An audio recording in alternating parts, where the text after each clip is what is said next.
listening to Jai Long, and this is Make Your Break. Whether you're a big-hearted creative or an aspiring entrepreneur, let's take action on your dreams, reconnecting you with your why and giving you the how. I'm here to dish out actionable mindset tips and fun industry secrets to help you blow up your biz.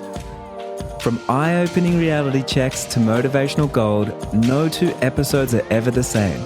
So tune in weekly, skip the FOMO, and let's dive into the deep together. Today is probably one of the most special podcast episodes that I've ever done for myself, and I hope you indulge with me as I get into a room and talk with my mum and my brother. Really exciting stuff. My mum, if you don't know much about my mum, she's been through a lot. She is an absolute warrior. She's been my rock throughout my life. She's been an absolute inspiration. And when I think about someone powerful, someone that's overcome so much adversity and still gets up and does all the things. I always think about my mum, and I think about if she's been through it and if she's done it, then I can too, surely. So it's been an absolute pleasure this week. I've been up with my mum, sort of hanging out and helping her around the house and spending some time with my brothers and sisters, and then kind of reflecting back on some old stories. And you know me, I was straight away like, hey, Mum, can I get on a podcast? Can I put a microphone in front of you and we can just do a little improv podcast? And she said no, but then we made it happen anyway.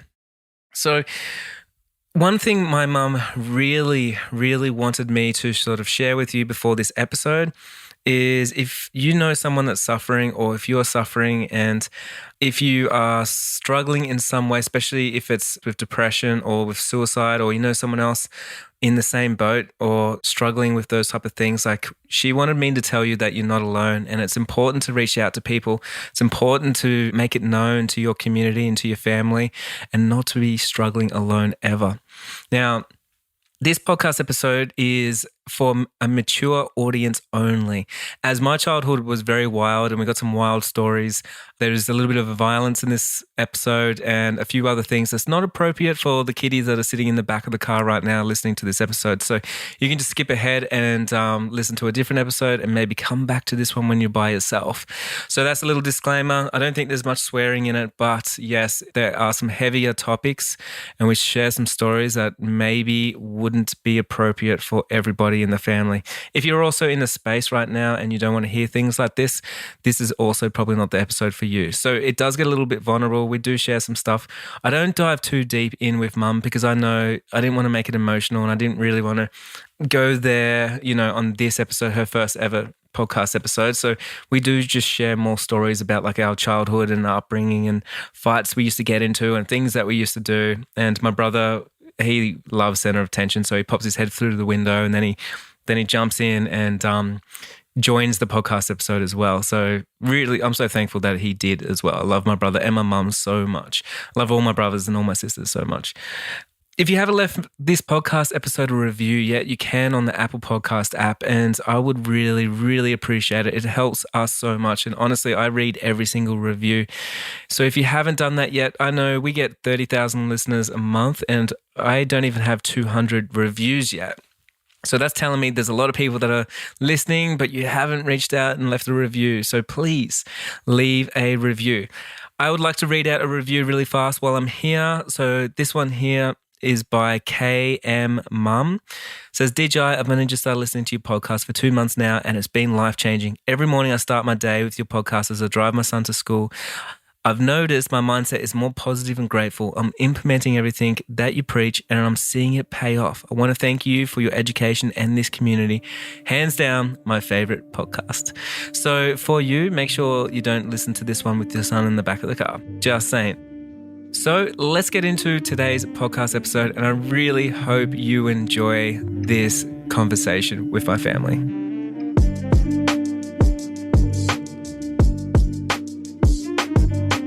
Hey, I'm sitting in a caravan in the front yard of the house that I grew up in, and I'm here with my mum, and she's never been on a podcast before. So welcome, Mum. Hi, Jai. Are you nervous about being on a podcast? Excited. That's good. So I think for me, having grown up here and with you, obviously you've inspired me a lot throughout my life because you're very determined and strong. Very determined and strong. Where do you think that comes from? Actually, I would say that I was a dreamer and that actually all my inspiration came from my dreams. That's perfect. So there's been so many times that you've gone through a lot of stuff, as we all know, as we've all been through. What is something that kind of keeps you positive and keeps you getting back up after you've been knocked down all the time? That's something that's an extraordinary question, actually. An extraordinary question because, yes, I have been knocked down and I've been knocked down a long, most of my life. And so I could say it's your children, but actually was knocked down a lot even before that. So it's probably in the stars. The stars help you get back up? I think so. It must be the stars. That's perfect. So you're a dreamer and you follow the stars. Yes. And that helps you keep you positive and get you back up. I think so, absolutely. Yeah, that's right. Just like day and night. Tell me about when I was growing up. I know you always share stories about I was a young entrepreneur. Is there any stories that stand out to you of when I was growing up where you're like, I think you might be an entrepreneur? Well, yes, and that was really, there was one time when I was homeschooling you and I had the Board of Education came to my house and you made them a perfume. And I said, that's really more a flower essence, but you stood your ground and you said, no, it's a perfume, and you gave that as a gift. And yeah, you gifted it, and you were always very much, actually you were writing your own magazines, like with its own sweet and sour lolly. Posted on the front. That was your free giveaway. And did I sell you the magazine? Yes, of course. How old was I when I sold you a magazine? I'm not too sure, but I still have that magazine. Oh, do you? Yeah, it's Mr. Big Nose. Was I? With its own comic strips, and it had its own comic strips and puzzles and find a word. Had and also little articles in it. Yeah, it was a full magazine, like you would buy in a shop. It was comprehensive. It wasn't just like a compilation of your drawings. It did have your drawings. It was all personally illustrated, and it had games, puzzles, and articles and comics.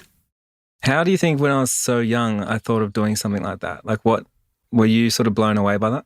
I was totally blown away by it. That's why I really kept it. And I think the lolly's gone now, but the lolly is gone. But yes, no, I think you might have been in fifth to sixth grade, because that was when your Mr. Nose sort of era was, I think. It was just before high school. So yeah, we would have been maybe 11, 12, maybe 10, 11, 12, around that age. Yeah, that's real interesting. Like right now I run big events and stuff, and I have done so when I had the Buddha Belly Cafe and other times. But when I was growing up, you often tell me about how I would put on a big event in my room and I'd have puppet shows and I'd sell tickets. Can you tell me about that? It was like insistent every night. It was like, oh, okay, Joe, we've had enough of that. We're going to just watch TV tonight. But no, it was like it was going to be really exciting. It was going to be the best. It was going to be the best.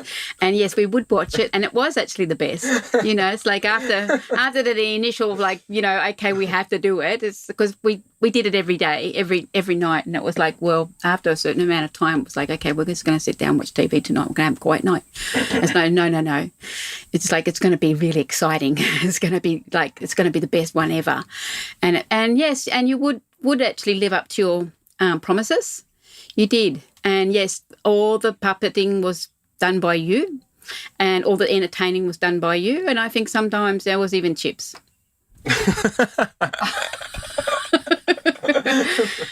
That's so funny. I can barely remember that stuff, but I do remember selling tickets and making lots of money and thinking I'm rich. Yeah. Actually, you weren't making that much money, but yeah, it must have felt that way. Yeah. How much was it? What, tickets probably 5 cents or something? Yeah, I think maybe it was, actually, I think it was more like 20 cents each. It wasn't 5 cents. So I was working hard for my money though. Yeah, definitely. Yeah, definitely. It wasn't gold coin though. It was like, oh. Otherwise, I'd send everyone broke in the house. I was pretty broke too. I was like, oh, I'm going to have to owe you, Joy. Do you remember when I first got a job? Oh, yeah, you worked really hard. You were getting like $5 an hour working in someone's garden. You put an advertisement down at the corner shop and they replied, and you were doing their garden work and you're getting $5 an hour. And then you progressed to working at the Bowls Club where, the golf club, where you were doing the dishes. And that was really hard work. And I think he was paying you the same for that too, in case you down $5 an hour. But he wasn't just giving it to you. He was actually, you had to write it, you had to log it in, how many hours you were doing. And you ended up with quite a few $100s. It was extraordinary how much you had. How old was I when I did this? Oh, it would have been, I think you were just in high school. So you would have been like 13. I think you would have been about 13 years old. Do you remember like when I got that job and I would ride my bike there after school and then I'd ride back at about 11? And I remember I had no lights and I'd be riding through the dark and I'd crash my bike every night trying to get home. Yeah. Actually, you did ride your bike a few times and had accidents. And then the teacher would be like, what happened? And I was like, I'm going to work. Got to save up to buy a light for my bike. Oh, do you remember that time you were riding your bike and you went in a town for some reason? You were going into town like it was something exciting. Everything you do is exciting. And I think a boy came out or something from the alleyway behind the Steiner School and I remember and this. Jumped you. Oh, you do? Yeah, and I broke my nose. Yeah. I went out, they put something through the front wheel and I went over the handlebars and broke my nose. Yeah, that was pretty heavy that day. Yeah, that was heavy. I don't know what I was doing, but something exciting, because we didn't have mobile phones then either. So, you came home broken. Was I sad? Yeah, you were. And so was I. Moving on, like I went to lots of schools and I also didn't do too much schooling as well and sort of moved around. Like, how do you think I went through school and especially high school? Oh, I think you did terrific. I think you're wonderful. Yeah, no, you've always been conscientious, even from a young child. Like from all your brothers and sisters, you're the one who was like, in fact, if you were only a child, you would have been like a totally bookworm. But so it was really, having your brothers and sisters that sort of brought you out of that and sort of get more into, playing a bit more with the ball or riding a bike. But if we hadn't have had that, you'll definitely had your book there and your pencil here, and you'd have everything aligned on your desk, and it was, very perfect. Perfect, yes. And there's and none of your brothers and sisters are like that at all. At all. Do you remember when I was going to school and stuff and I was always really conscious about being on time? Yes. And how much it would drive me up the wall that everyone else was never on time? Yes. Oh, yeah, no, you're very punctual. Actually, you were punctual when you were born. It's like you were due on the 17th and you came in at midnight. And that's not something that actually the rest of your family follows. Do you remember later on when I finished school and then I was living in the sort of halfway house in town and then I got an apprenticeship? Or it was like trying to get a job. Do you remember that when I was trying to get an apprenticeship? Yeah. Yeah, we asked quite a few of your friends and a lot of my friends, they didn't want to know nothing about it. And it was really, we're very grateful to Gopal and his wife. They actually, sort of put the word into the caves. Am I allowed to use the word names? Yeah. Do you remember I was like getting onto job sites and I remember like I got a job on a job site and I didn't have a license yet and I come and borrowed your car and I drove onto the job site and I was pretending I had a license. Oh, you also worked at the art gallery. Gallery. Yeah, that was then. Yeah, the art gallery, and you were getting a lot of money for that too. Remember I didn't have a license though and I'd come borrow your car? And then that's when you got that apprenticeship, which was like peanuts because you were working at there and you were getting a lot of money and you sort of actually threw that away to get an apprenticeship because an apprenticeship we saw as being something that was valuable. Do you remember that? Yeah, of course. I remember as soon as I even heard that I was going to get an apprenticeship or I had a chance, I quit my job like that day. Yeah, but you were getting a lot of money in the hand at that time. But I remember like I was getting the most amount of money from everyone compared to anyone, but money didn't matter. Like I was like, I need this apprenticeship and I'll do it for free if I have to. Yeah. No, you worked very hard. And do you remember too, you still had a puppet with you then when you, I mean, you did a couple of videos with that little puppet in the trench. You'd spend all day and you had that little puppet and you were like, that little puppet was I don't actually remember that. Oh, well, okay. Well, I do. I think the first time you went for a long distance drive too with Lilu, you had a puppet there as well. You had a little puppet. That. Yeah. I wonder if it was the same puppet actually. So do you think like my apprenticeship and stuff, was there anything that kind of stood out in that time? Like that time was sort of pretty hard because, as you know, your husband passed away, which is my dad. And there were so many things that sort of happened in that time of my life, I guess, and yours. Like what sort of stands out to you in that time of life? Oh, that's a pretty broad question. Could you sort of like, what do you mean? Like, well, like how, like when you reflect back and around about that time, like how did you feel? Like, was it like a good time of life? Was it, we were going through some hard times? Was there anything that stands out? Like, yeah, because you're also looking after 4 other kids, you know, even though I moved out of home, there was 4 other kids going, and it was like all these things going on. Well, Shamli was a delight. You know, she was my little baby at the time, and, you know, it's like she was my world at that time. She was always like, Mum, face me, look at me, you know. And so, yeah, she was really important to me, and like all of you. But I think we all missed you when you left. When you left, it was really hard for all of us. And even now, I still think when Obi gets up, you know, it's like I've got to really push him to get out of bed. But you always had the music blaring and first thing in the morning, and you were all, the house was awake when Jai woke up. The house was awake. And it wasn't, but it was always positive. It was never like, oh, God, Jai's up, you know. It was never like that. It was like, oh, you know, like, okay, the day has started. And it was a good thing. Whereas I think with Obi, your youngest brother, it's like, you know, you sort of get up and, you know, sometimes I've got to like knock on the door for him, or it's like, oh, you know, he's tossing the blanket around. It's like, you know, nothing. I don't think I've ever slept. I bounce out of bed, don't I? Yeah, you do. You bounce out of bed. Yeah, you're always on fire first thing in the morning. Yeah, absolutely. Yeah. And I think I'm a lot like that too. Like when it comes to the evening, I'm just out of it. But but in the morning, I'm pretty there. I like mornings. Is that your favourite time of the day? Yeah, it is. I love mornings. That's what I do everything basically. Yeah. I think that's the best time of the day. When the bird, you know, like I love listening to the birds in the morning. You know. Do you think I've always been pretty positive about life? Absolutely. Yeah. And something else that was really what was brought to my attention was even younger than that, when you were, before you ever even went to school, we lived in a bus. Do you remember that? Yeah.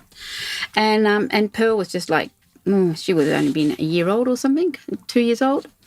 And you were an amazing drawer. You could draw. I remember because we lived in a bus. And so you were drawing buses. And you were drawing everything to the last detail, like the inside of it, where all the, you know, like little secret compartments and everything were. Do you remember that? Yeah, of course. I love drawing. Oh, you remember that? Yeah, even though you would have been like 4 I wanted to be like an architect. 4 years old. Yeah, and you would have easily have done it.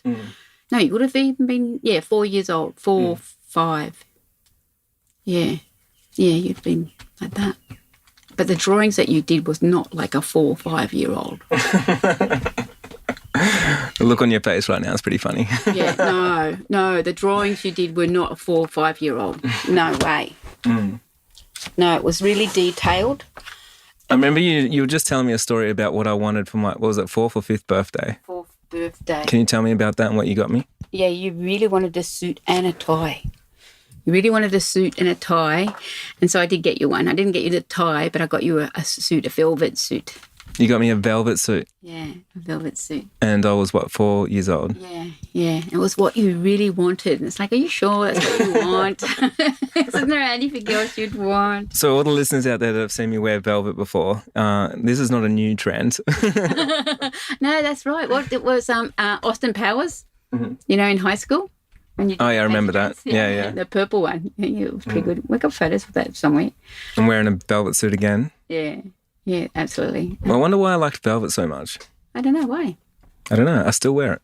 Yeah, it's nice. I think Prince William was just wearing one to his Earth thing, a green velvet jacket suit. It was amazing. That's really cool. Yeah. Was there anything else about my childhood that really stood out to you when I was growing up? Oh, just how kind you are, how sensitive and kind you've always been. You've always been kind and sensitive, and grown up.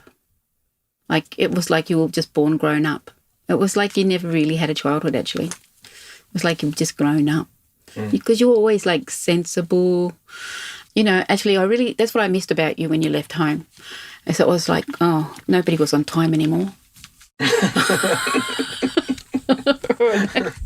So it was just chaos when I left? Yeah, it was. It's chaos. Everyone's sleeping in? Yeah, sleeping in. Well, you know, Pearl, it's like, because I had Obi, you know, and he was just a baby. And I was like, oh, you know, I'm feeding him and giving him a bath. And Pearl's like, oh, that's all right, I'll wait. And I'm like, no, this is going to take a while, Pearl. And I'd take her to school, and, you know, at 10 o'clock in the morning. I'd be forced to leave the house to take her to school, you know, because she's not going to walk. She's going to wait. And the same as when Should we talk about Marky? Yeah, Mark. Yeah, let's talk about Marky. Oh, Pearl used to give him such grief. And Is it my little brother's like looking through the window right now, so we need to talk about him. Hey, man. Hey, guys, how are you? Yeah. Just Do you talking to remember Mum. that, Mark, when, you know, Pearl would really give you the pips, right? And you'd be like, oh, okay, there's no way I'm... Marky's coming in. I'm, Quick, move over. do you remember that? There'd be like, no way. So welcome, Mark. you're This not is going Marky. to, He's my little brother. You're not going to give Pearl a lift to school? Do you remember that? Yeah, She'd give of you course the I pips. remember that. And so what she'd do, she'd say goodbye to everybody really early, and you know, she doesn't need a lift from Mark, and so she'd go down to the bottom of the street and hijack Mark. Yeah, I mean, my side of the story, we'd wake up in the morning and she'd want to annoy me first thing.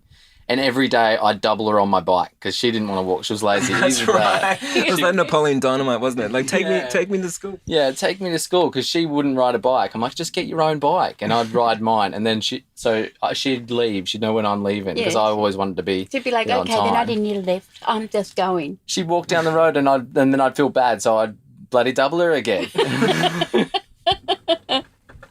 But it was good fun. Yeah. No, she really didn't want to go to school on her own. Yeah. And then when I had Obi, she'd like just wait until 10 o'clock in the morning. You're going to be late for school if you don't just get going. No, it's all right. I'll wait for you. I'm going to be a while.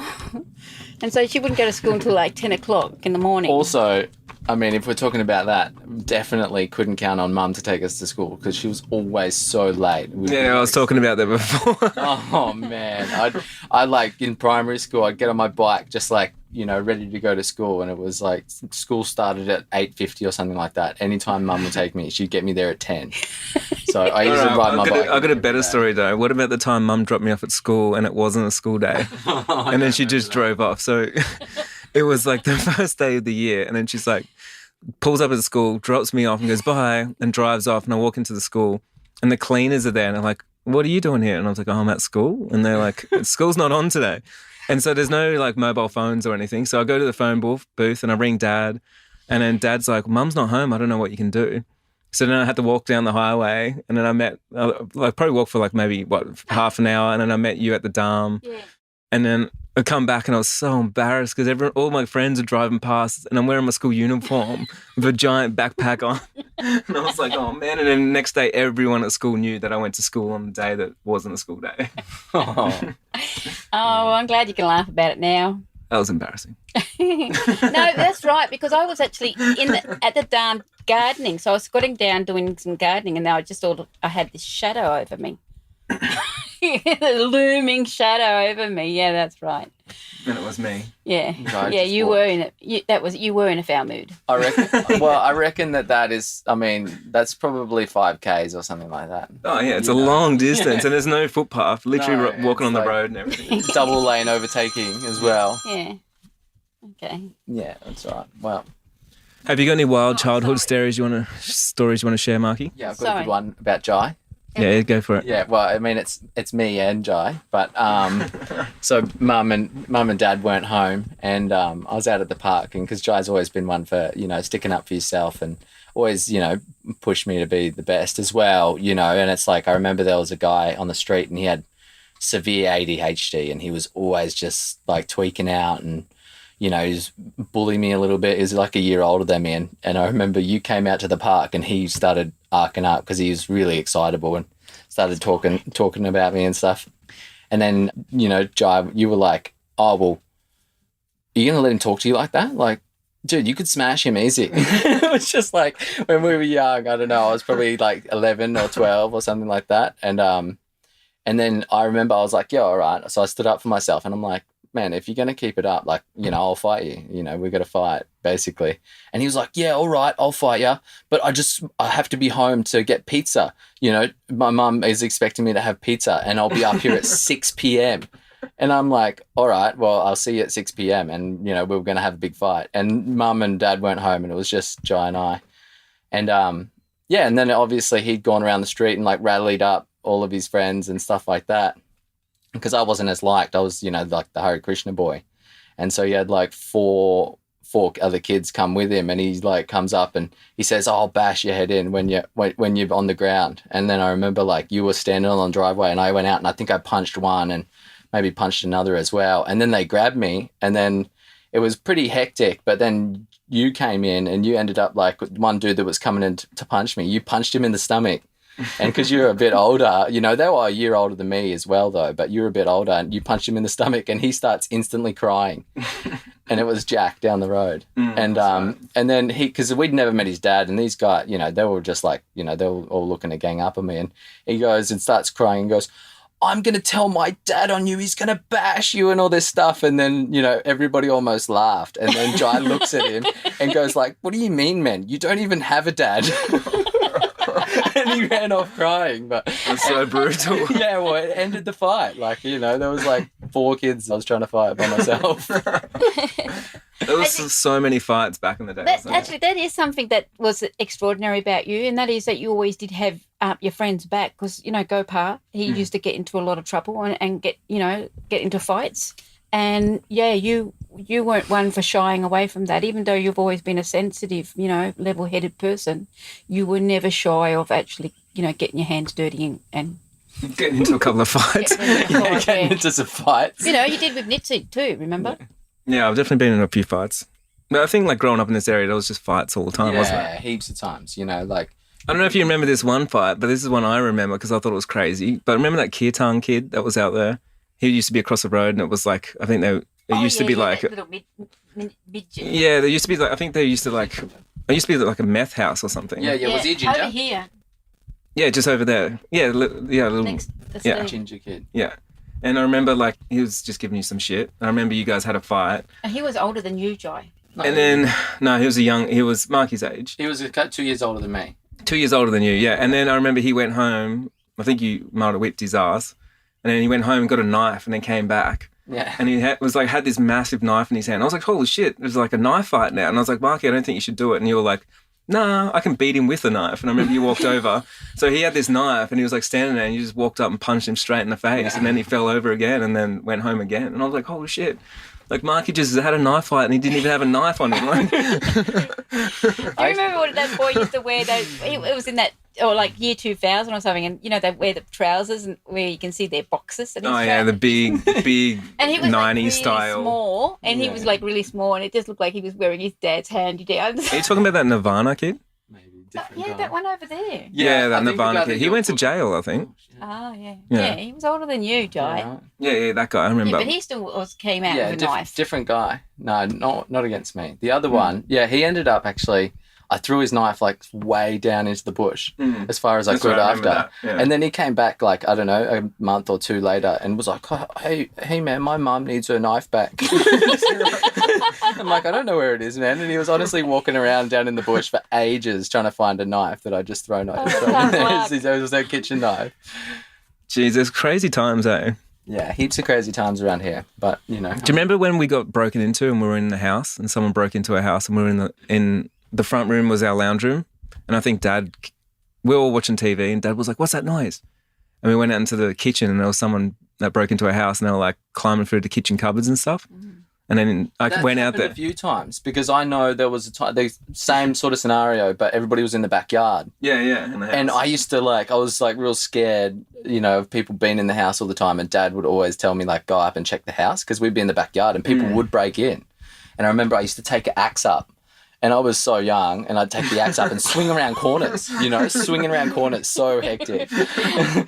And because I'm scared I've just got an axe, cruising through the house, and he's just like, go check no one's in the house, because we'd know everybody's in the backyard. So, I'd be walking around, opening the hallway cupboard door, swinging axes and stuff. And then I remember one time I literally went up there, and there was someone rummaging through all the kitchen, and I had the axe in my hand. I was like, Dad! And just screamed out. And then they just ran off out the front door and took off. I didn't recognise them or nothing. Yeah, I remember that happening a few times. I've been in the house and Dad hears something and he runs out in the lounge room. He's like, holy shit, someone's in. He's like booting him out the back door, trying to get rid of him. Yeah, that's why I put bells on the back door.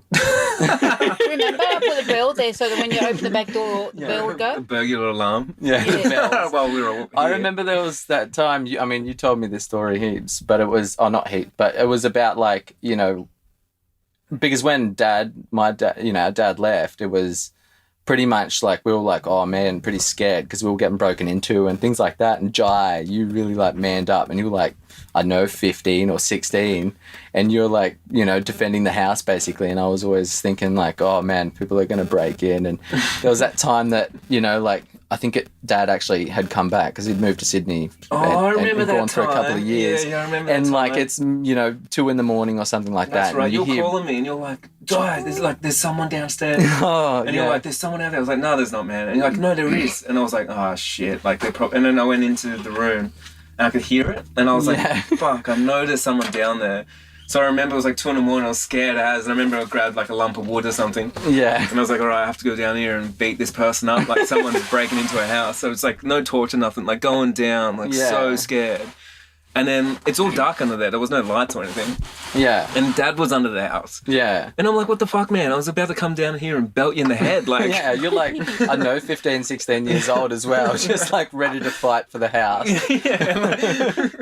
Protecting the house. Yeah, that happened heaps. I remember even we had chickens. We had chickens in the backyard and, Pearl was obsessed with chickens and we ended up having a heap of chicks and stuff like that. And the neighbours, they jumped over the fence. These guys were 2 or 3 years older than you. It was Lance and I remember that. Another guy, and they jumped over the fence and they were trying to steal chickens. And I remember you went out there and you're like, oi, what are you doing? And then you yelled at them and they ran off, scared us because they were stealing chickens. It was another dude, I can't remember his name, but it was 2 of them and they were older than you. And then I remember after that, I got a bit of a smart mouth about me and I didn't tell anybody this at the time, but you'd said that and then I'd seen them. I was in the park and they were walking by. There was both of them there and I was just oh, so you're thieves and stuff, and started getting pretty lippy. I was young.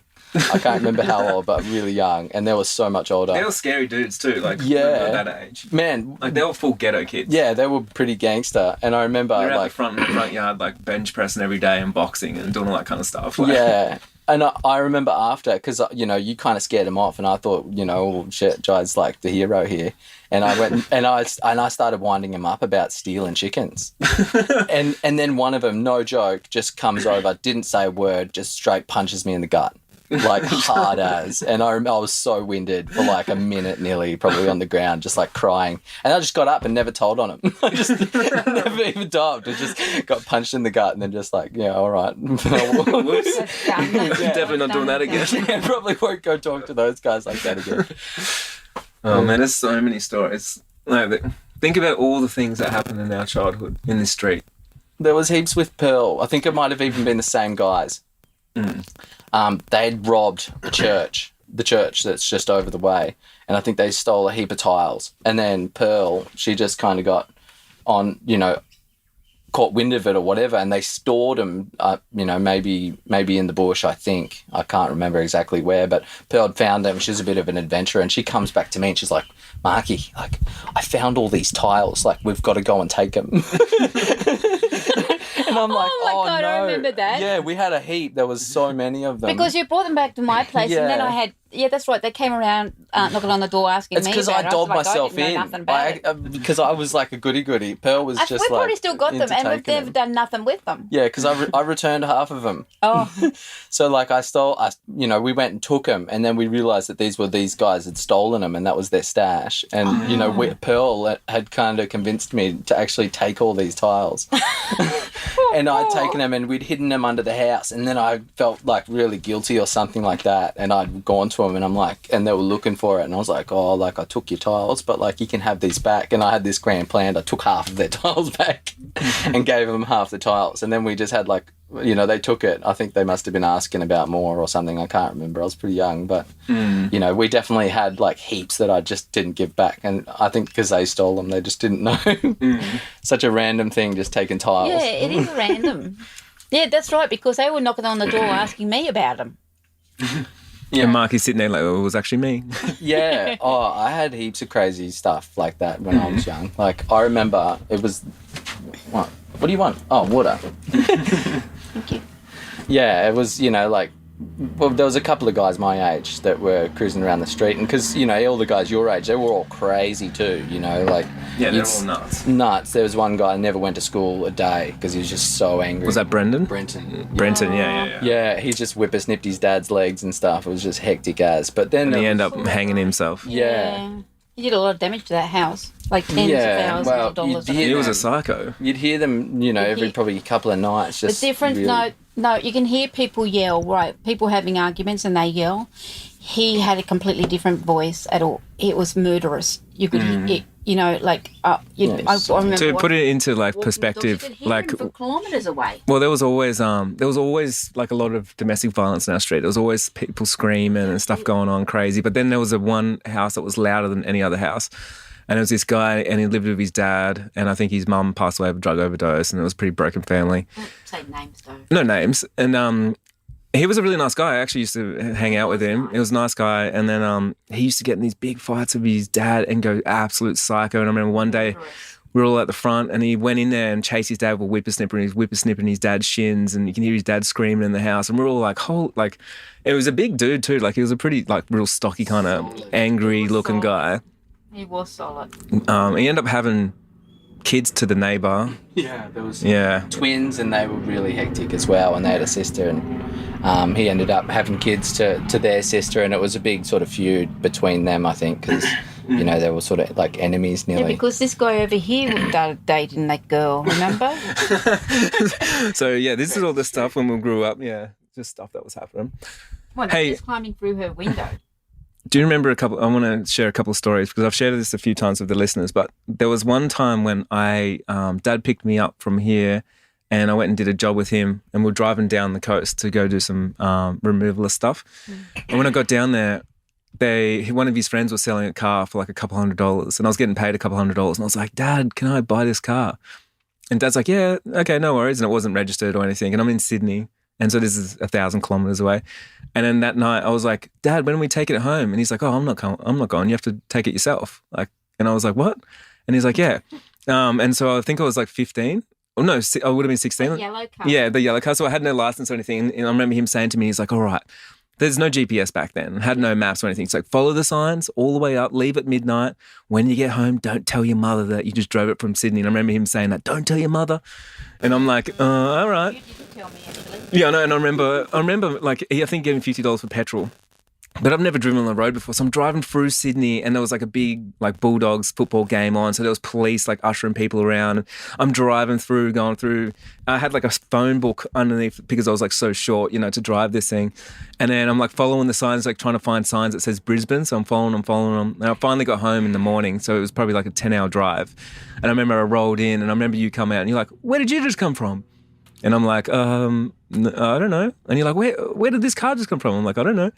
And then you're just like, Shamlo, like Steve. Yeah. And then you go straight on the phone. And I was like, oh no, I'm going to get busted because Dad told me not to tell. And like, you're straight onto him, like he worked it out. Do you remember that? Yeah. No, I didn't know that you had driven it all the way from Sydney, actually. To this day. That's just news to me. Well, how do you think I got it here from Sydney? Well, no, that's not the story that I got. I got told that he drove you all the way and you just drove it from town. here. Oh. And Steve went back down. There you go. So is that what he told you? Oh, that's all that's all I've ever known. Yeah. So yeah, that was my first adventure in the car by myself. And that's how I got up here. When I was 10 years old, he let me drive a truck on the highway. He was like, I'm just going to have a sleep for a while. You just point that in the right direction, and then if you need a break, wake me up. I'll brake for you. Well, put the brakes on. Yeah, because he was like, they had a sleeping spot just behind. And I was like, Oh, I 10 years remember old. that. I was Yeah, like, the sleeping sweet. It was sweet as. So he let me drive with him for like an hour before, and then we were just I was driving. Like, When you're ready. yeah, you're ready. You're sweet as. You can drive this easy. I mean, in the same time though, I think he bought me a car when I was probably 8, and Mum confiscated the keys because like he was just taking me for drives. We're driving around the park and stuff, and he's like, "This is your car." I'm like, "Oh, cool! I got a car." I'm like 10. Or even younger, maybe 8. Here's a funny story. I don't know if you guys obviously remember this, but this is like a little entrepreneur thing. You remember when one of our friends gave me a car? It was that blue car, and I was a teenager, and I got out a welder and I cut off the roof and I turned it into a convertible. Yeah. And then I stripped everything out, took out like basically all the seats and all the wiring and stuff, and then just turned it into like a paddock basher to drive around in the bush with. And so like I would have a jerry can in there so I could go fill up fuel, and I'd just drive around, and Dad used to drive around with us, and like it was crazy kind of Mad Max style, absolutely dangerous, and all the kids would jump in and we'd be cruising around. But I remember all the neighbours got real jealous because they're like, "Man, you've got the coolest car ever." And Brenton actually came up one day and he's like, "I'll give you $200 for the car." And I'm like, Yeah, that's I'm right. like, all right, like $200. Yeah, that's right. And you did. You sold it to him. Yeah, and then so I sold it to him. Swapped And the then- cruiser bike. No, like that's a whole different story. But so I sold it to him for $200, and then he took it out in the bush for like a day, And then got busted. Well, he got busted, and he crashed it, and then he got busted. So the police came and got him and stuff, and then he parked it out in the bush. And then I just went out there, walked over. I knew how to restart it, started it back up, and drove it home. So I had my car back and $200. And I think I ended up selling it again or something to someone else. Brendan he was always so jealous of you guys because remember when you had the motorbikes? He used to ride around the motorbikes everywhere. And then so I think he came up and bought a bike off his too. Yeah, he did. And didn't have a muffler or something, and he was like riding, and it's like, oh god, Yeah, it was a like, KX80. It was a 2-stroke KX80. And With no I'm pretty muffler, sure yeah. you crashed it into a tree. You did Yeah, I the did. fattest jump, and like sold it to him. you and Billy, your mate Billy, went halves in it, and you just like were hitting these jumps. And I remember they were so steep. Like for a push bike, you get probably like 5-6 meters of air, and you just hit it on this like KX80. I think you hit Not power as band. fast as I could, yeah. And like I went down there because you were moaning, and Billy had pushed his bike up, and he was so angry about his bike. And like we went down there, and you're on the ground, like, I think I broke my leg or something. and you could just see it's honestly like 10 meters, and you just hit a tree, but you'd hit the tree up about 1.5 meters high on the tree, like just so much air, and you were like pretty hurt. And he's just taken the bike, like, no, my bike, our bike. I fully wrecked it. Yeah, that's right. And I was sitting there, I was devastated that he took the bike and didn't take me. Because I'm like, man, what about me? you guys actually worked really, really hard out the back paddock. Like you had everybody. Yeah, we had the had fattest BMX track. spades, taking all the. How many spades did I lose? I used to talk about this when, like when I was a kid, so many people would go play video games, but it doesn't matter if it was raining, I was like, quick, everyone, like get your shovel, and I'd be running out just digging holes and like making bike jumps all the time. And, out there was like insane always how much working. work you guys did. Like you really did. We had work the biggest hard. the biggest bike track. It was like yeah, in the whole area, like the whole town. Yeah, it was like berms and like probably like 10 or something different jumps, but like coming down the hill and tracks going all the way around. There's like certain ones that if you weren't that good at, because there was probably like 10 to 20 kids riding on this track all the time, like on the street. And I remember there was like ones that people that wouldn't hit the big jumps, they would just like sort of skip by. You had the options for like those people. And I remember, I was always like the test dummy. So you'd build a jump and it was like, All right, Marky, get on it. yeah. I was like, just like, all right, give it a go. And you just see how fast you got to go to sort of hit the jumps. And there was like David next door and Gibbsy, and they're just a year younger than you, but they thought they were pretty good at riding and stuff, but they were like always so scared. And I'd go and I'd hit the jump and I'd stack it, most of the time, and just go like, oh man, and just like get up and then like shake it off and then just go and try it again. And I remember doing one. It was actually the exact same one you hit with the motorbike. and you'd hit that tree, and it was pretty. You had to jump nearly probably like 5 meters to make it, but it had a lot of lip on it. And I hit it on the bike and just way overshot it and just landed on the flat. Got pretty hurt, and then just like went and had to sit down for a couple of minutes. And then David, he went to do the same jump and stacked it basically the same way as me. And he just starts like bawling his eyes out, crying. And he was like 5 years older than me. And I was like, what's wrong with him? Like, why is he such a pussy? Like down the street, we just always had like, you know, Gibbsy would be practicing like late at night trying to get good at bikes because we were all riding bikes. And he's like, look, I can do a bunny hop and stuff. Everybody was so into it. Yeah, that's right. I wouldn't, like you guys would just get up and I wouldn't even see us for the whole day. It'd be really industrious, working so hard with your spades and digging it up. We all did homeschooling as well. Pearl hurt herself a few times too. I think she was a bit of a stunt. Bit of a daredevil. Pearl's fearless. You know, yeah, absolutely. Pearl's super athletic as well. So, you know, I'd be doing stuff, Pearl would be doing the same things, but Pearl would probably land it half the time. And I'd get axed, you know. I remember we were doing homeschooling. You were doing, you know, like high school, and I was doing year 3. Pearl was doing year 5, homeschooling. And I basically would just do my math. You know, I was pretty self-directed with it. You would say, oh, well, if you get that done, you can go out and ride your bike. So I'd probably do like a couple of hours of math, and then I'd just like be out on the bike and still doing jumps, and we'd build cubbies and do all sorts of stuff down there, and pretty much like all day. Like heaps. You were really good at maths though, because I would go, oh, there's no way you've done that right, that in that short of time, and I'd look over it and he had done a really good job. And it was really a burning desire to get out there and do, you know, continue with the digging and the bikes. It was a real motivation. You guys have any crazy, memorable stories you remember of Dad? Because there's always so many stories of stuff that he was always doing when we were growing up. Oh, like where do you start? It's just heaps of them, you know.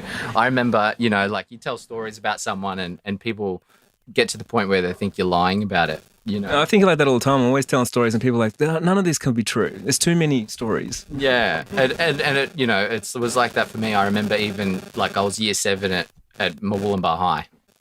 And it was like that trip from Sydney. He just loved going to and fro Sydney. He just, you know, like would get cars, get bikes and do all this sort of stuff. He went down there and, you know, obviously him and Mum were going through some stuff, and he'd lived down there, and he brought me a Pee-wee 50 that, you know, his mate sort of said it could never be fixed, like it was fully broken. And he got it off him for next to nothing and then fixed it up. And it was still in pretty shitty condition, but like a Pee-wee 50, you know, like very little bike. Struggled to pull. So a Pee-wee 50 is like a little tiny motorbike for like beginners, basically. Yeah, it's the smallest beginner bike you can get, essentially. That's not like a little pocket rocket, you know. So very weak. And you know, he brought it up. He got a car off his mate, and he started driving and got about 50 k's out of Sydney, and broke down. And it was like going nighttime. And then instead of fixing his car, he's just left that and all of his stuff in it. Like, you know, he's just like, that's just material stuff, and leaves it, takes the bike out of the back, and then just rides the Pee-wee 50 through the night, like on the side of the highway. With no lights. With no lights. How far away would that be? Yeah, he rode it at about 900 k's. Like he would have had to have refueled multiple times because, you know, 50 k's out of Sydney, and that's before the highways and stuff, so it's windy as well. You had the highways and then you got all the windy part. He made it all the way to Casino, and then we picked him up. So it was like a big mission. And, you know, I just didn't really think, because it was always these sort of stories, you know, and I didn't think much of it. And I was at school and like I told that story, and my teacher actually was just like, oh, it's not good to lie. I'm like, what? Like, why do you think that's a lie? They're like, no one does that stuff, mate. And I'm like, oh, my dad did. Like, you know, like it wasn't a lie. To me, that was like, oh, what do you mean? You know, and it's same with like other stories that, you know, I've told people, you know, I work on construction sites and meet different tradies, and I tell them all these like stories, and they're just like, man, is he lying? And then, you know, they sort of realize like, I don't usually make up stories because I don't need to, you know, like. Yeah, you don't need to make up a story. There's too many good ones to share. Yeah, like I love talking about, you know, that sort of stuff. And it's like, you can say, oh, well, on the street, they're like, oh, he's making up like fight stories and all this sort of stuff. I'm like, well, I wish I was, because there's probably like I don't know. a lot more about than you can count. That, you know, like I know the guys who were Jai's age, for some reason, they never wanted to fight you, Jai, but they always wanted to fight Mark. Just Yeah, fight. everyone wanted to fight you. They Yeah, did. I was super liked. Yeah, you were the likable one. You know, like everybody liked Jai because he was cool as. Yeah, but for no reason at all. They just wanted, no, but it was like the opposite. Well, we we don't want to fight Jai because we like him, so we're just going to fight Yeah, Mark. just fight Mark. That's all right. But There was so many fights. But then it was like, you know, there was heaps of brutal times where it was just like people would be, you know, your best friend and they're like, you know, because you just get along with people, easily relatable. You had a lot of friends. So then when you weren't around, it was like other people would be like, oh, like, you know, trying to act really solid and big. And they're like, oh, I could easily beat Jai in a fight. And at that time, it was just like, oh, well, who's the strongest? You know, and I'm like, no, you couldn't, man. Like, Jai's pretty strong. You know, Yeah. Jai wasn't big, but he's like super strong. And they'd be saying that, and then I'd be like, I could probably lash you, and they're like 4 or 5 years older than me. It's something about men because, you know. I think there's something about this area is kind of like Yeah. No, but your dad used to get it's like that real. sort of It's thing like the too. jungle around People here. would say that about your dad. They'd say, oh, look, you know, I could just blow him away like that, you know, there's no way. And I'd look at them and go, there's no freaking way that they could win a fight with Steve. Yeah, There's no freaking way, you know, like. Dad liked to fight. I don't want to mention Yeah, names, for but sure. you know, there were some boys who, you know, were a bit bigger, you know, men who were a bit bigger, you know, in weight and stuff. But there's no way that they could have taken Stephen on because he was a ninja. Ninja. He Yeah, was. he was a ninja that wanted to be a criminal but wasn't that good at it. No, he was hopeless. He was a hopeless criminal, but he was a hopeless definitely criminal. trying to be a But he criminal. he wanted to be. He was a wannabe criminal. Oh, no, I wouldn't even say that. I just think, no, it wasn't so much that he wanted to be a criminal. It was really more that, Do you reckon he was just like a rebel without a cause? yeah, just a rebel. Yeah, just really, this didn't go by rules. Yeah, just I think one thing that like I learned from him was like it was always Anything is possible. anything's possible, definitely, because he could do anything. And then also, who made the rules? You know, like, so he'd be like questioning the rules. Who made the rules and why do I have to do it? And he'd go to the extreme of what I do. So he wouldn't wear a seatbelt just because he has to. Someone's told him. So he'll get all these fines for not wearing a seatbelt. I Like, remember it being drilled into me as a kid, like, oh man, I bought this Valiant. It was a sick Valiant. And it just, you know, because it's too old, you don't have to wear seatbelts in this thing. yeah, I know. He would be telling me all the time, like, you don't have to wear your seatbelt, son. What are you wearing that for? He'd be driving along, smoking some weed, going, yeah, take the seatbelt off. I'm like, Yeah. all right, Dad, well, I bought this car because we don't have to wear seatbelts in it. It's pre the date and they can't force you. yeah, they can't make you wear a seatbelt in this car, remember? Yeah, I was always jumping from the front seat into the back seat trying to put your seatbelts on when you were little. It's like it was like already going. Hey, you know a weird story that I haven't talked about you guys with? Remember that family across the road where that same house where they used to have that meth lab? No, that one down there. And then Michael's moved in and a guy named Michael. There's this one over here. No, the guy named Michael. Yeah, the guys with mullets. Yeah, with all the mullets. family. So you had Michael, the dad, then you had Michael, the son, then you had Mitchell, the other son, then Mick Kayla, and they're all short Mick. Yeah. So they're all named Mick. Yeah, and that daughter and the girls were named Nick. Nick, was it? Yeah, Nick. No, it was Nicholas, Michelle. Nicole. No, Nicole. Was it? And so Michael, so the oldest son, I remember you two had a fight, but the oldest son, his dad used to beat him up all the time. And so he used to come and talk to me about it. It was horrible. So he'd come and he'd have black eyes and stuff and he'd always tell me like, oh, Dad, just like he gets angry and he comes in, like I'll be in my room sleeping and he comes in and he'll just start beating me up.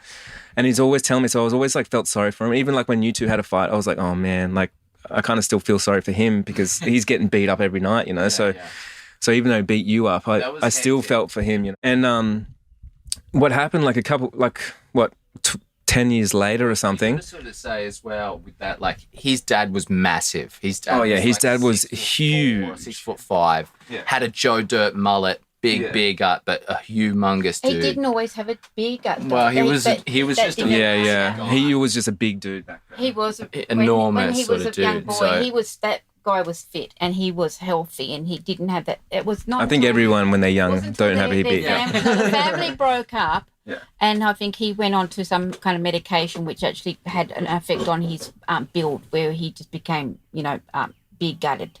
All right, that's not part of the story, Mum. But so what happened was years later, he actually moved to Perth to get away from his dad, and I remember that. And I remember always sort of thinking about him because he went to the same school that I went to, and I remember like before he left, I remember him saying like, "Oh, I'm going to leave. I'm going to go to Perth. I'm never coming back." And I had this chat with him because he didn't really have that many friends. I had a chat with him too. I chatted with him too. He was a nice guy. Yeah, he was a nice guy, but he was just He beat up me all the so time. bloody that time too. He honestly punched me like, I don't know. I remember I actually seen the fight. So bashed. Yeah, you saw the fight, but you were too far away from it. I didn't know it Came was into him, the yeah. house. Oh, so So, the balcony was all muddy. He had blood. well, I don't know if you guys know what happened to him, but yeah, so you know. So what happened like later, I remember watching the news, and so I'm in Melbourne and I'm watching the news, and then they go like, "Oh, in Murwillumbah, this guy here got beat up by the bikies and has been beaten up to death." And so is his son. And I remember watching the Son news. was supposedly tied up. Well, they're both tied up to a chair, right? So I remember watching the news and I was like, whoa, that's crazy. For one, I didn't know he was back talking to his dad.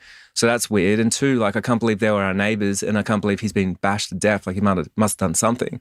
And then a year after that of big investigations, they actually found out that he came back from Perth and he tied up his dad and then he beat his dad to death. No, what it was, he put a life insurance on his father a month before. Oh, yeah. And then he went and then killed his dad and then tied himself up and beat himself up and then called the police and then said that the bikies came, and then it all came unraveling down, and then he got in trouble. So I'm sure he's in prison right now. Yeah. It's in prison, but it's crazy because like everyone that knows that story, they don't actually know that he was getting beat up when he was a kid as well. Like he had a very unfortunate childhood. No, because one time I remember they came walking out from down the weir, and his father was just like pushing him around. Like he was walking in front of the father and the mother and the daughter and the other two children, and his father was just like kicking him like a can, in front of him, just keeping him in front of the family, and kicking him and just fully yelling at him and abusing him. It was horrible to see. Yeah. Well, it's weird how it sort of just wrapped around, and that was the ending of the whole thing, and how that sort of happened. It all started on the street right here. Yeah. Like pretty nasty. Pretty heavy. Mm. But I feel for that boy. Scene, actually, like, because it was in the industrial estate just on my way to work, and I remember there was like a heap of police and police tape, and that's when I found out that it was him, because obviously I hadn't seen him since I was young, and this wasn't maybe going back 10 years, so I was like maybe 19 or 20, and I seen someone had obviously died because there was police tape and investigators and everything there. And then I looked it up, and it was like, oh man, like that's the dude that like beat the shit out of me when I was young. Like, I mean, I obviously knew as well that his dad was like super angry, and there was a lot of stuff that really came on with other allegations towards like kids and stuff like that from the other neighbor. And then it was a weird situation because his dad was like friends with that other neighbor, and it was just like pretty whack. Pedophile. Yeah, so I don't know what, like obviously there was other stuff, than just beating kids, because he wasn't a very good dude. And you never know what has been going on, hey, and to push someone to that limit, like there was to kill your dad, there must be some shit going down. Yeah, well, it's him and his wife, they both took out a couple of $1 million worth of life insurance on him, and then had an attempt at killing him. So they tried to kill him once, and he ended up going to hospital. And the son was visiting him in hospital, making sure he's all right. And then they released him from hospital, and then they went to the house, and and then he killed his dad basically, and beat himself up and cut himself as well, and then got rid of the murder weapon, and then convinced them that bikies, because it wasn't like it couldn't have been. So then after that, then he got the guilts apparently, and wrote all these letters and things like that, and ended up like getting caught because of the insurance thing. They were like, well, why'd you take out $2 million? He ended up, it was to cover gambling debt. He had probably $300,000 or $400,000, I think, in gambling debt that he had to pay off. It's really hectic life. Yeah, it's crazy. Hey, so we should wrap up soon. Have you guys got any positive or negative stories of me when I was growing up? I got a positive one. Right. So I remember you were 11, which you're 6 years older than me, so I would have been 7. No, I can't count. So yeah, I would have been 5.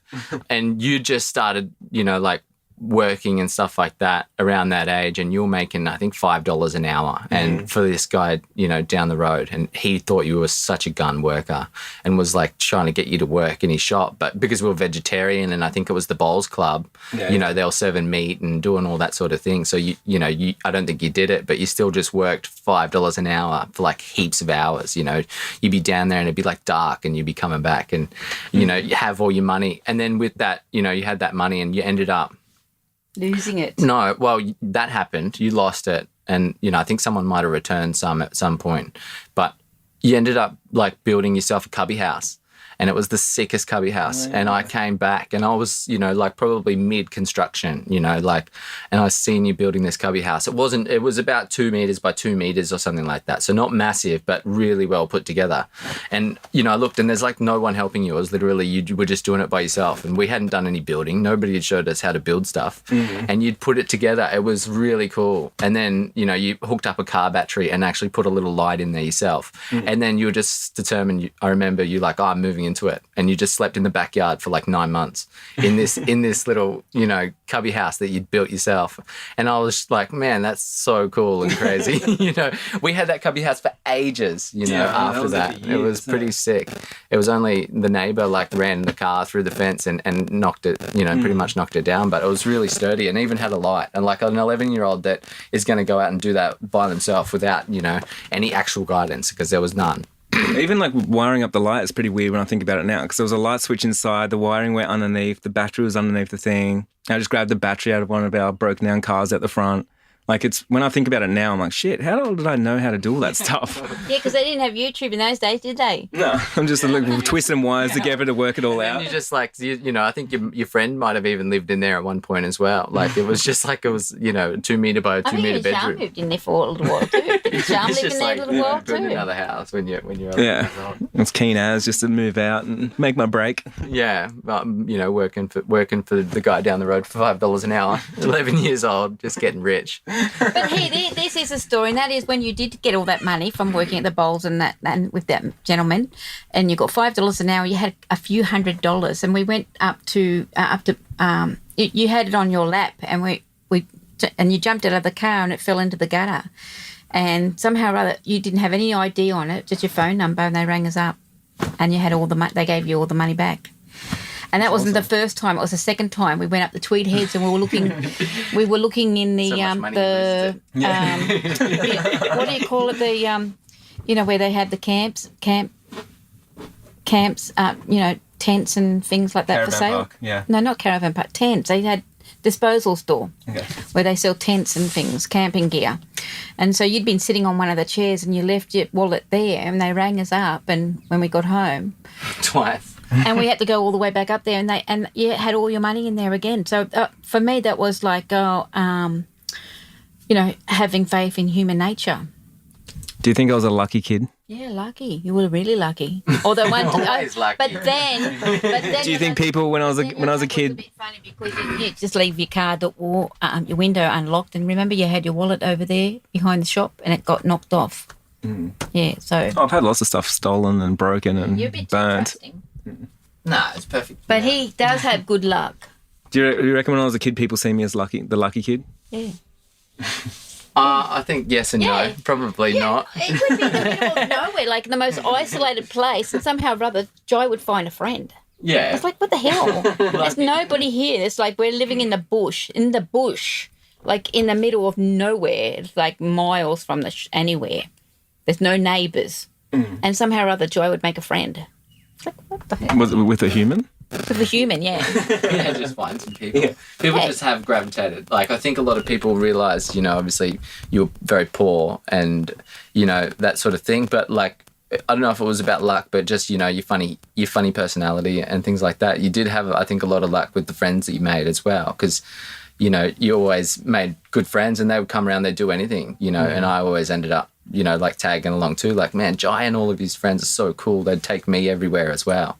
You know, take me to the pool and then I'd beat him at flips and no, you know, like look after me and, you know, look after you. I think your friends, you know, obviously were giving you food and stuff like that too sometimes at school. And I don't know if it's about luck, but it's more about, you know, like relating to people but probably came across as lucky. One of your friends would just give you a car, Oh, I can't remember, I forget his name, but, I think one of your friends did give you a car at one point.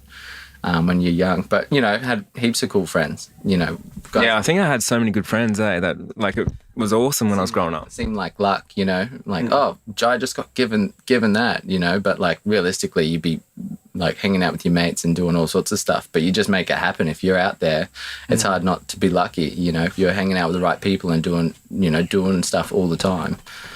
It's pretty interesting too, because we grew up where there's a lot of the wrong people to hang out with as well. Hey. And it's lucky that we were kind of smart enough not to fall into too many traps of hanging out with the wrong people.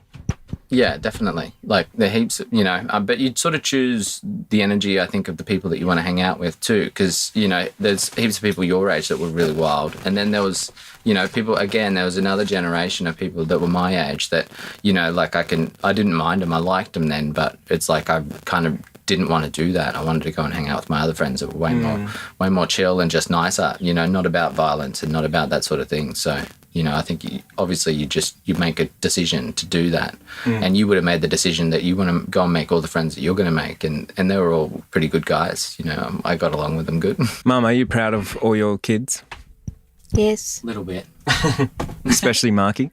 Yeah, Yes. mostly because I'm the favourite. Is Marky the favourite? He keeps reminding me, so yeah.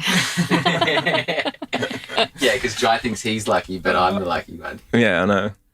Why do you think all your kids are nice and they're all doing business and they're all kind of changing their lives? What do you think in their upbringing helped that happen? Oh, probably you, Jai. Yeah. I reckon. It's probably Yeah, you've Jai. been a good influence on everybody. Actually, yeah. Yeah.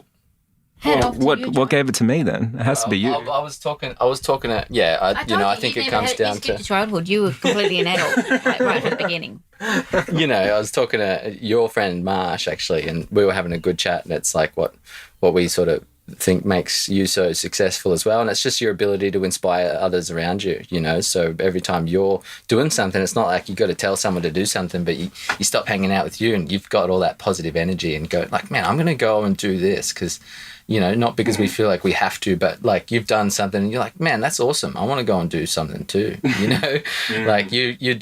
build that cubby, and then I'm thinking I could probably build a cubby. It's like the first guy that ran the 4-minute mile, seeing someone do something and then going, oh, I reckon I could probably do that. And so I think it does inspire. When you're hanging out with inspiring people, you get inspired by things. That's really cool. That's really well said. Well, let's leave it right there. Okay. Thank you for getting on the podcast, Mum and Marky. No worries. Thank you. I came uninvited, but no worries. Thank you. That's awesome.